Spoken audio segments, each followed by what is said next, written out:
Demo mahasiswa itu cuma bikin macet, gak ada gunanya. Pernah gak sih dari kalian dengar opini tersebut? Lalu pertanyaannya apakah benar? Mari kita analisa menggunakan fakta atau data, lalu konsep teori dan hubungan penjelasannya. Kita mulai dari faktanya dulu ya. Memang betul dari laporan Kontras yang memantau dari tahun 2020 sampai tahun 2022, banyak aksi mahasiswa di Jakarta dan kota besar lainnya yang sering menutup jalan utama, yang wajar kalau bikin macet. Contohnya dalam beberapa aksi demonstrasi terakhir, kerugian kerusakan infrastruktur tuh diperkirakan sampai puluhan miliar rupiah.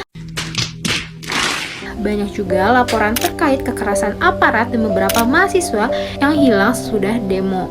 Tapi kita perlu lihat sisi lain yang lebih historis. Tahun 1966, aksi mahasiswa ikut menekan runtuhnya Orde Lama.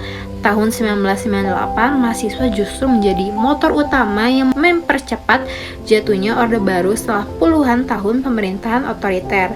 Bahkan pada tahun 2019, gerakan reformasi di korupsi yang dipimpin mahasiswa juga berhasil bikin DPR menunda revisi UU kontroversial yang bisa mengancam demokrasi. Jadi, aksi demo mahasiswa memang sering bikin macet sih, tapi kan dampaknya jauh lebih besar dari sekadar gangguan lalu lintas. Nah, untuk memahami mengapa aksi ini penting, mari kita pakai teori sosiologi politik menurut Mansur Olson dalam buku The Logic of Collective Action tahun 1965. Aksi massa muncul karena ada kepentingan bersama yang tidak bisa diperjuangkan sendiri-sendiri oleh individu.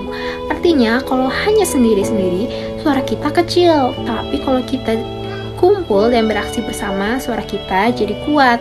Selanjutnya, menurut Charles Tilly yang meneliti gerakan sosial pada 1978, demonstrasi adalah cara paling efektif buat kelompok yang gak punya akses kekuasaan langsung seperti mahasiswa untuk mengekspresikan aspirasi dan menekan penguasa agar dengar suara mereka.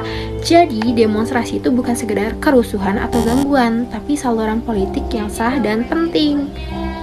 Jadi, opini demo mahasiswa cuma bikin macet dan gak ada gunanya, itu cuma melihat dalam praktis jangka pendeknya aja. Padahal dari sisi politik, demo mahasiswa sering jadi agen perubahan besar di Indonesia. Sekarang, aku mau tanya ke kalian, kalau ada demo yang bikin macet di jalan, kalian bakal lebih kesel karena macetnya atau justru mikir mungkin ada sesuatu yang sedang diperjuangkan? Tulis pendapat kalian di kolom komentar. Bye-bye.